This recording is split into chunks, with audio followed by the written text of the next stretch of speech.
Shalom, Kol Halal, Yahweh, Bahasham, Yahushai, Bahasham, Rikah HaKodash.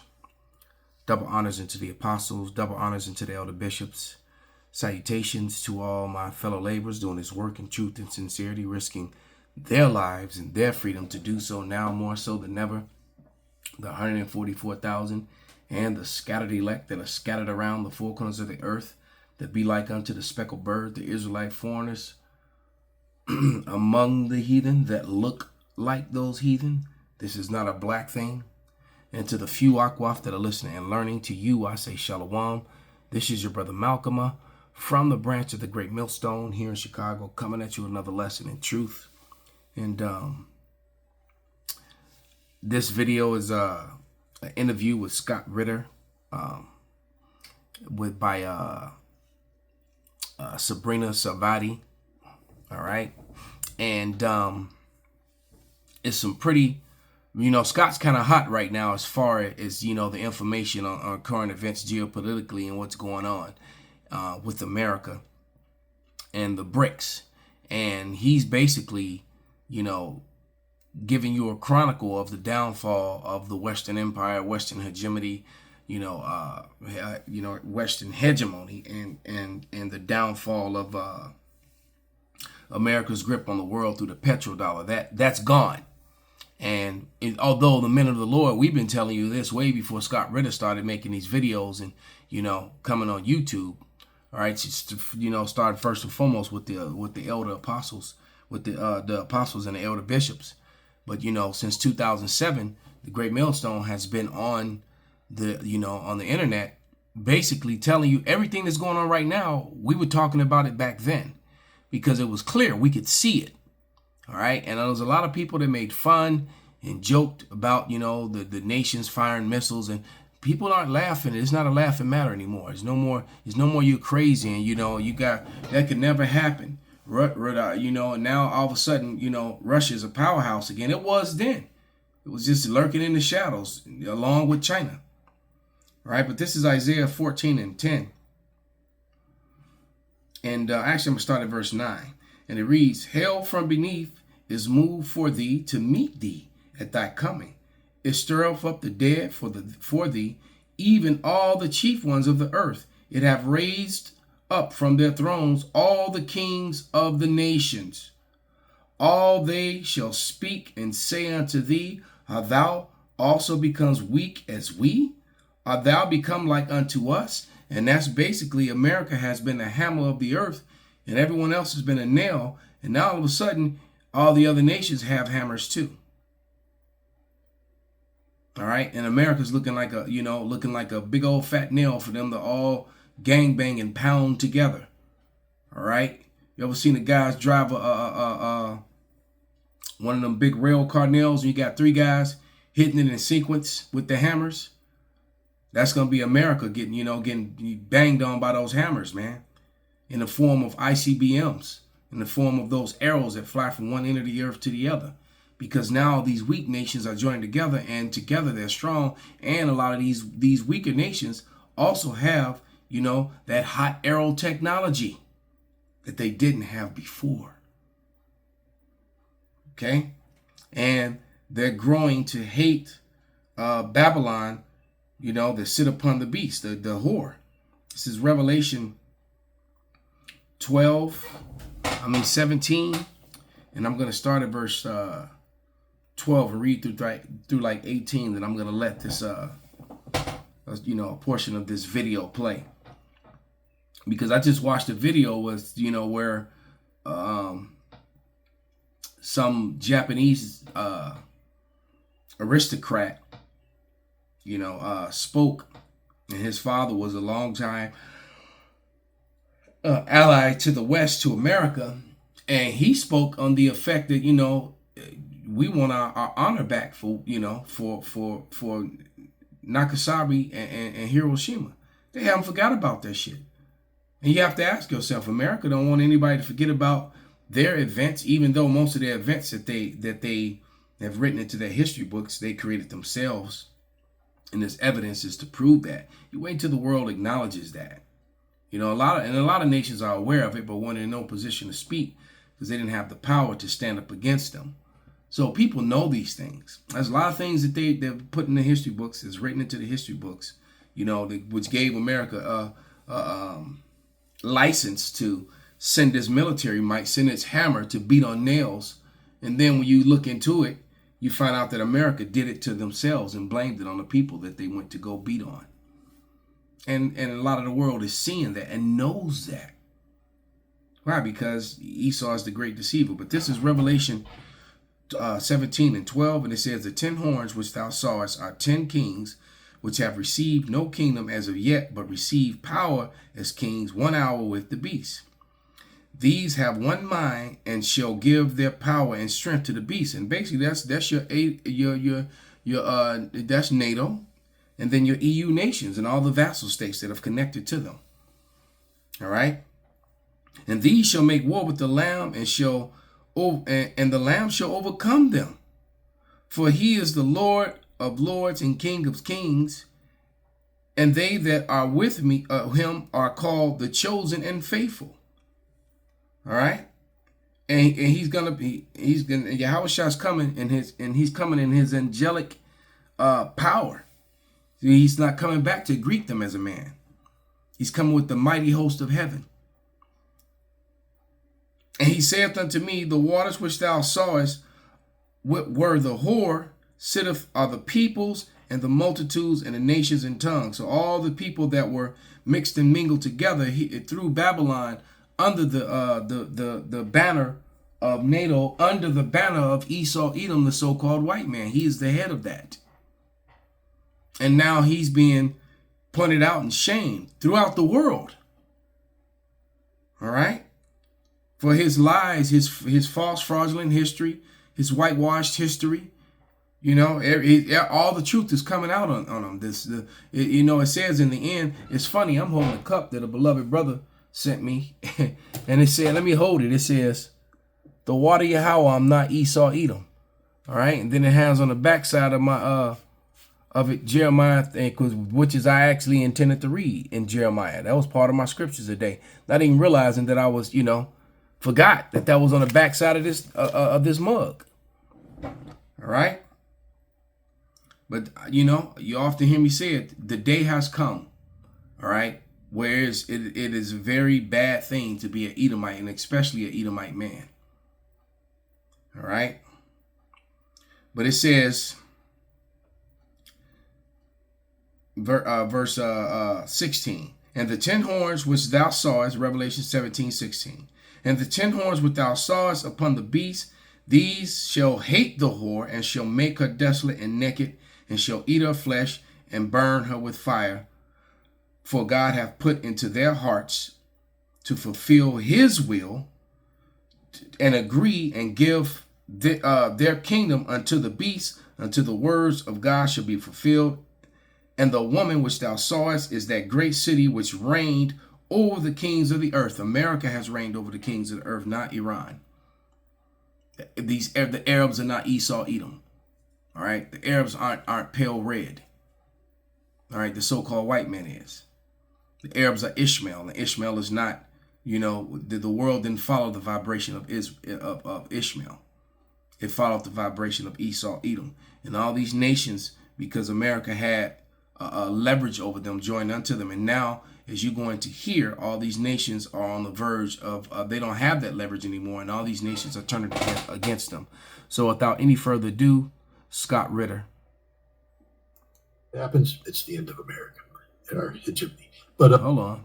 Oop, we got ahead of ourselves. Thought I put it back, but I didn't. There we go. A little bit more, a little bit right there. Could you imagine today if somebody went to President Biden and said, hey, if you just sat down with Kim Jong-un, we could get rid of his nuclear weapons program. All you have to do is lift sanctions. Now, there were people like, we can't lift sanctions. Sanctions is strangling North Korea, and that's what we need to do. You can't sanction North Korea today because Russia just opened up the damn border. Russia now is doing business with North Korea. There are no more sanctions against North Korea. Yeah, the West isn't doing business, but Russia is. Sanction Russia. We already have. There ain't nothing left to sanction. Russia's just going to do what it does with a vibrant tech economy that's functioning and is about to plug into an even more vibrant, globalized BRICS economy. North Korea is not a member of BRICS. They don't need to be. Russia is a leading member of BRICS. North Korea is going to benefit directly and indirectly from this relationship. It's game, set, match. North Korea has won everything. So, it really ain't looking good for Esau Edom right about now. Okay? Everything. We can't touch them militarily. We can't strangle them economically. And we've just ensured that North Korea doesn't care about anything we think about. The only country in the world that counts to North Korea right now is Russia. And they have great relations with Russia. They don't need anybody else. They would like to have good relations with China. But I just also want to point this out. All those people say, Putin's a vassal of Xi Jinping. He couldn't have done this unless he got permission from Xi Jinping. Putin doesn't need permission from anybody. And he will never ask permission from anybody. He may have briefed Xi Jinping on the objectives, not to take the Chinese by surprise, but what Putin is doing with North Korea is actually a direction that China doesn't necessarily want to go. China was working with the West to control North Korea's nuclear ambition because a nuclear war in North Korea will bleed over to China, and China doesn't want that. So China was looking for other ways, but China will now have no choice but to jump on the North Korea is A-OK bandwagon.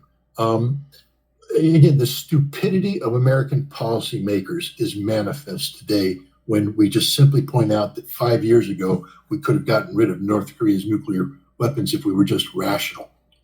Today, we have a nuclear-armed North Korea that we can't touch economically or militarily or geopolitically. We can't isolate them because we've already isolated ourselves from their lifeline, Russia.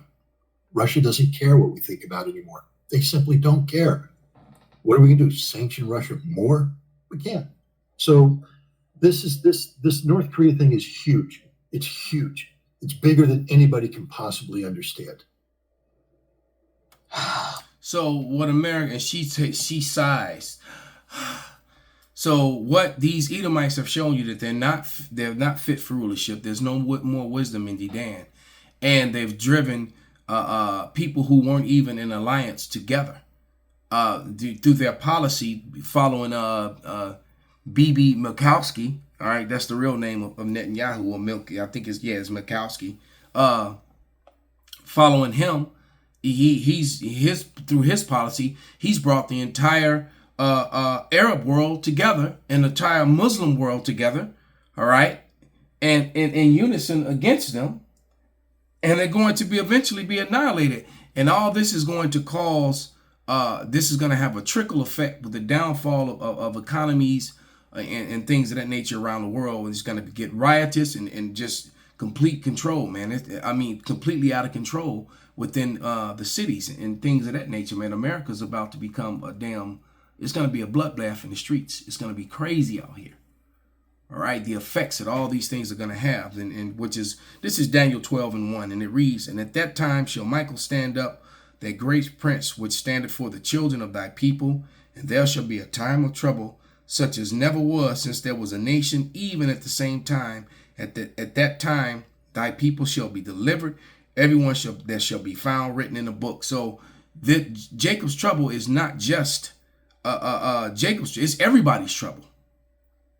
It's going to be really, really bad. And the thing is that only the elect that are going to be delivered out of it. All right. And the 2/3 and the people that do live through Jacob's trouble are only going to live through it just so they can get the fire from the ICBMs and the chariots at the end. All right. It says, "And many of them that sleep in the dust of the earth shall wake, some to everlasting life, and some to shame and everlasting contempt. And they that be wise shall shine as the brightness of the firmament, and they that turn many to righteousness as the stars forever and ever." That be the elect, the hopeful elect who out here, teaching and edifying the elect. All right. "But thou, O Daniel, shut up thy words and seal the book even to the time of the end, and many shall run to and fro, and knowledge shall be increased." So it wasn't until the Lord to one west, to the Lord put his spirit on Abba Bivens, and for the truth to come back into the world, because Haman Malone's form of Christianity, the book was shut because it wasn't for them. And they weren't talking about they didn't have a 12-tribe sign. They weren't talking about the return of King David being established and put on the throne again. None of that happened. They didn't fulfill any of the prophecies. The only prophecies, as far as the Lord returning, what they did was fulfill the prophecy of the subjugation and destruction of the Israelites. They fulfilled that portion of the prophecies for sure. All right. Matter of fact, let's jump up to 9. Daniel 12:9. And he said, "Go thy way, Daniel, for thy words are closed up and sealed till the time of the end." So no one was going to understand this book until the end came. So that's why Christianity was basically winging it and trying to make something that's inclusive. That's basically to make an inclusive thing of something that's only meant for a particular group of people. They try to universalize. That's what Catholic means.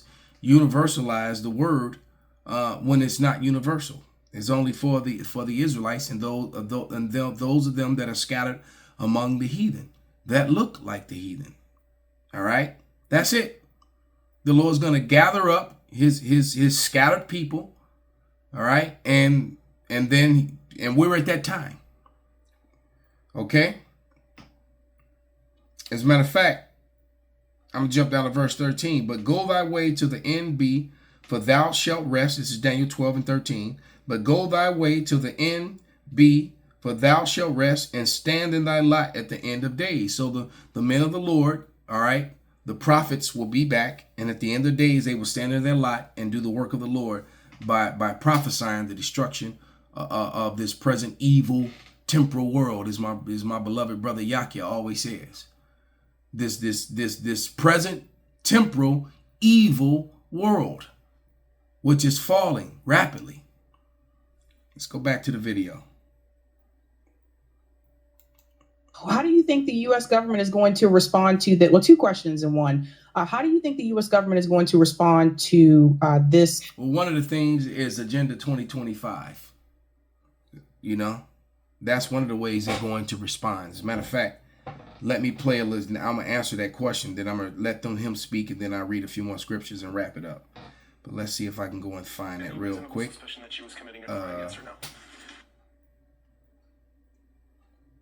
Agenda 2025. Where you at?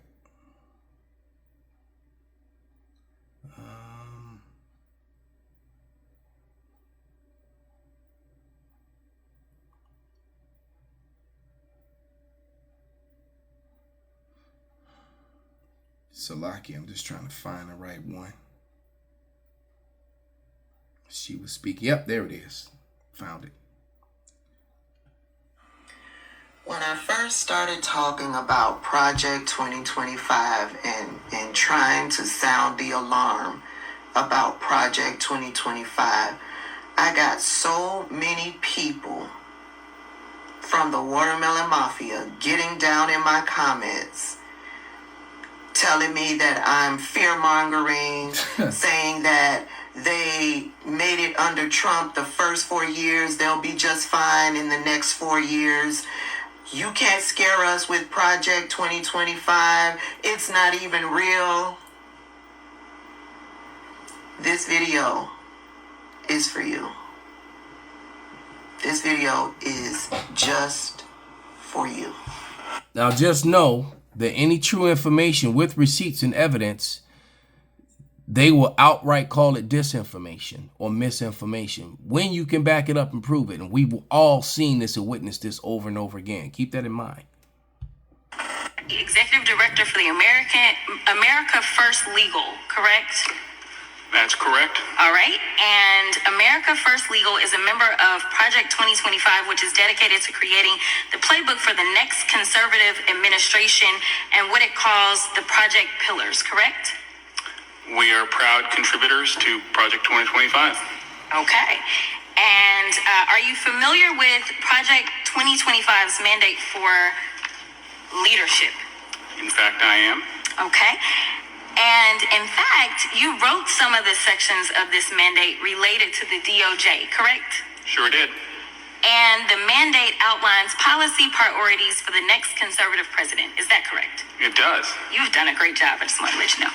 All right, so let's walk through some of the provisions of the mandate. It calls for eliminating the Department of Education, eliminating the Department of Commerce, deploying the military for the use of domestic law enforcement against protesters under the Insurrection Act of 1807. So when you stand up lawfully to try and put your constitution, which is the law of the land, might I add, all right? To try, because your leaders that are in office and in Congress and in the White House clearly are not following them. They're under these NGOs and big pharma and big tech. And those people are basically become your leaders.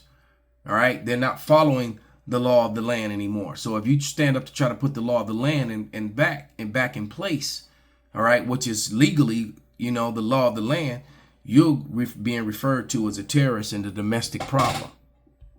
It also has the repealing of Schedule F status for thousands of federal employees to allow a president to replace career civil servants with unqualified partisan loyalists. That's probably my favorite of it.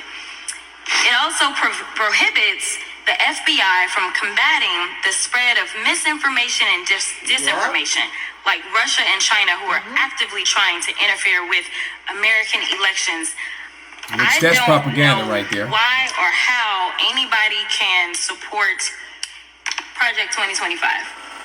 And I know that there was allegedly a joke about dictators and whether or not that's funny, but in the United States of America, dictatorships are never funny. And Project 2025 is giving the playbook for authoritarianism as well as the next dictator to come in. Project 2025 is real.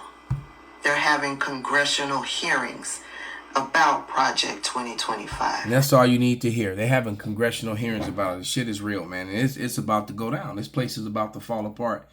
And it's going to be, like I said, it's going to be complete and total and utter chaos. Race wars, class wars, famine, food, blackouts, people going against the government. Now I just saw a video where the I guess the military is now rebelling. Certain military units are rebelling against Biden administration over the over what's going on in with B.B. Mikowski, all right, and over the draft, all right. So it's all coming down. It's falling apart. Jeremiah 30 and 7 is fastly coming upon us. Collaboration with Russia and North Korea, and also, I'm not sure if you heard about this, but the House just passed legislation, bipartisan legislation, to automatically implement 18 to 26-year-olds in the draft automatically instead of them signing up for it. And I told people I think that's because they want them to fight their wars because military recruitment has decreased. So 2 questions in one there. How do you think the U.S. government will respond? And what do you think about them trying to push the draft back into action? Well, the question is, what can they do? I mean, we've seen them. We condemn the North Koreans for doing this. The North Koreans will pay a heavy. What are you going to do? Sanction them? I mean, well, the problem is it's like the boy who cries wolf, but we're going to sanction you. We're going to sanction you. We are sanctioning you. We sanction you. We're sanctioning you. Sanction you. Sanction you. And they keep doing it. And then you say, if you don't stop doing it, we're going to sanction you. Please sanction.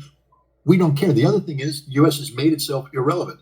There was a time 5 years ago when North Korea wanted to talk to America. North Korea doesn't care about America. There's literally nothing America could put on the table today that would make North Korea say, oh, wait a minute, let's consider that. North Korea tried. Even after Biden came in, North Korea kept saying, we want to continue the talks that began with Trump. And Biden wouldn't do it because we believe we could threaten North Korea, sanction North Korea, weaken North Korea. there's a photograph that people oftentimes use. If you go on the internet, Google North Korea nighttime lights. It shows them the Korean Peninsula, and in the south, it's all lit up because there's electricity everywhere. In the north, it's sort of dark. Pyongyang has a couple lights, but it's dark. And everybody points to that photograph and says, see, North Korea is a third world country, backward nation. Look at that photograph in 3 years. North Korea is going to be lit up. It's over. We lost. We can't, there's nothing we can do. And here's the bad part for America. The Japanese and South Koreans now know that there's nothing we can do. And so this trilateral alliance that we've been pushing and imposing on them, I think you're going to start to see the South Koreans saying, no, we need peace with the North. We don't need it. And Japan's going to say, we can't live in this neighborhood where Russia and North Korea now, and if China comes on board, we're odd man out in America. We don't have confidence in you, in your leadership, or anything. Your policies have sucked. And I think that what Putin has done is created the seeds of America's destruction in the region as the world moves away from us and towards this multilateral entity called BRICS. It's over. All right. And that's exactly what's happening. And it's going to cause Jacob's trouble is definitely going to be is upon it. And remember, Jacob's trouble is the whole world's trouble. All right. And it says, Jeremiah 30:7, alas, for the day is great, so that none is like it, even the time of Jacob's trouble. As a matter of fact, Jeremiah 30, the whole chapter is fire. All right. Jeremiah 30:7, alas, for the day is great, so that none is like it. It is even the time of Jacob's trouble, but he shall be saved out of it. So who's the he? The elect. All right. Not all Israel is going to be saved out of it. Okay. And jumping down to verse 16. Therefore, not 15. I'm going to start at 15. Why criest thou for thine affliction? Why cry now?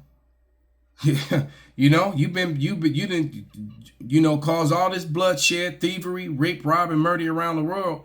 Don't cry now. All right. Thy sorrow is incurable for the multitude of thine iniquity. Because thy sins were increased, I have done these things unto thee.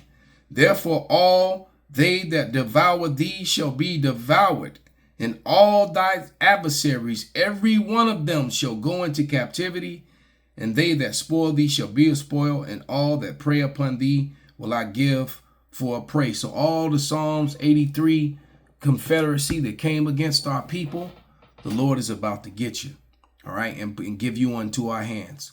Call halal Yahweh Bahasham, Yahweh Shai Bahasham, Rakah Kwadash, Kwam Yasharala, Abad Babal.